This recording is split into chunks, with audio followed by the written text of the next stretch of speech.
மன்னவர்கள் சொல்லி காண்பிக்கின்றார்கள். நரகத்துல ஒரு நரகவாதிக்கு கொடுக்கப்படக்கூடிய குறைந்தபட்ச தண்டனையை பற்றி சஹாபாக்களிடத்தில் நபிகள் ஸல்லல்லாஹு அலைஹி வஸல்லம் மன்னவர்கள் சொல்லும் பொழுது சொல்லுகின்றார்கள், நரகத்தில் நரகவாதிக்கு அல்லாஹ் கொடுக்கக்கூடிய குறைந்தபட்ச ஒரு தண்டனை என்ன அப்படின்னு சொல்லி சொன்னா, அந்த நரகவாதிக்கு நெருப்பு கங்குகளால் இருக்கக்கூடிய ஒரு செருப்பு ஒன்று அணிவிக்கப்படும்.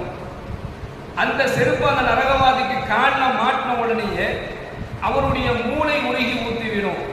இப்படி ஒருவருக்கு தண்டனை கொடுக்கப்படும். நரகத்திலேயே நரகவாதிகளுக்கு கொடுக்கப்படக்கூடிய அதிக குறைவான தண்டனை இதுதான் என்பதாக நபிகள் நாயகம் ஸல்லல்லாஹு அலைஹி வஸல்லம் அவர்கள் சொல்லி காண்பிக்கின்றார்கள்.